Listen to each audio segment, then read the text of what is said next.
Good God, look at you. Oh, he's so cute.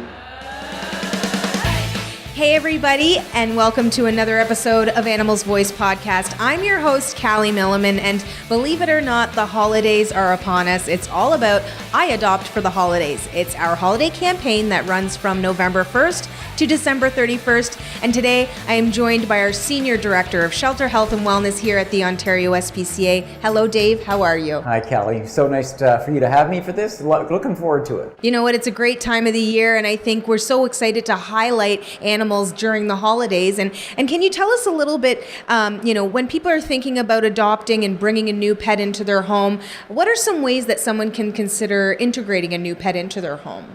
I think the biggest thing to think about is sources of stress for that animal.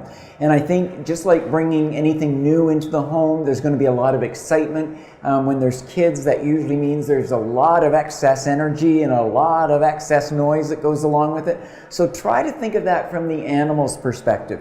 Do they have a safety zone? Do they have a place they can go that's quiet and that's sheltered and that they can kind of get away from the craziness? Think of us when you have kind of Christmas and all the relatives over, and every now and then you want to find that private room just to kind of... Isn't that true? Right? So that's what these guys need as well, is they need that little private space just to kind of de-stress and know that they can find a little safety zone. For cats, that can be something like a little cat carrier or a special little cat hiding place.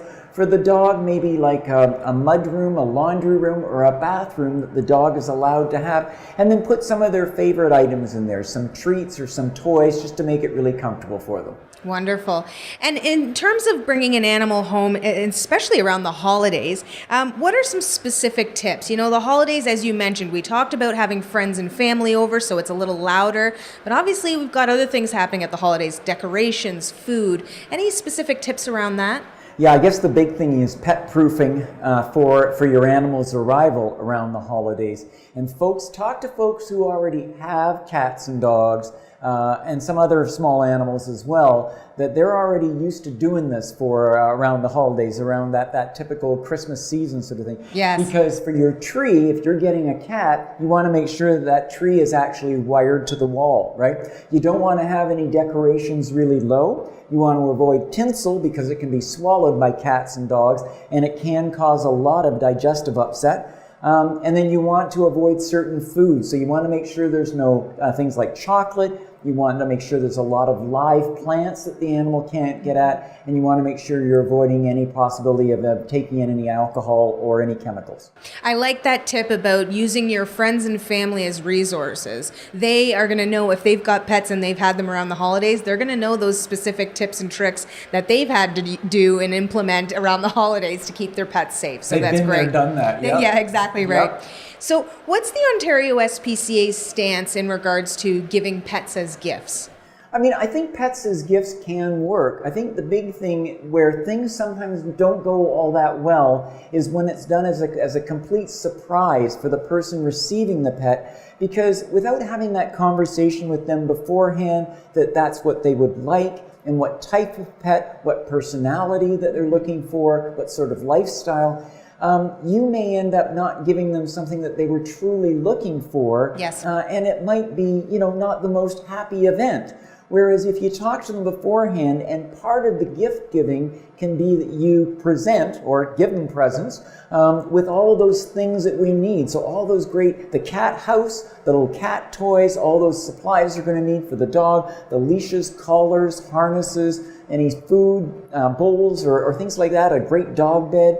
Those can be all part of the presents that go along with the gift of the animal as well. But avoid the surprise. Make sure you've had that conversation with folks, and it can work out wonderful. There's nothing wrong with including a recipient in the gift that they're about to receive, because, hey, then you know that they're really going to love it. And of course, that's what we want, is animals going into forever homes. Yep, absolutely. Yeah, perfect. So why should someone consider potentially adopting during the holidays? Well, I mean, the holidays, if you make the preparations, the holidays are usually a time when most folks are home a lot more than other times of the year. Kids are off school, so if you want one of your children or all your children to bond with that animal, having that animal have more contact with the child or more opportunities for contact can be great. Yes. A lot of times the adults may have more time off work, so they can devote more social time, getting to know that animal and that animal getting to know them, so that it isn't that shock of everyone in January goes back to school, back to work, and the animal just arrived the day before and they're going, so what's the routine here, right? Yes, exactly. If you do it earlier in the holiday season, everyone gets to know that new cat or new dog or new small animal.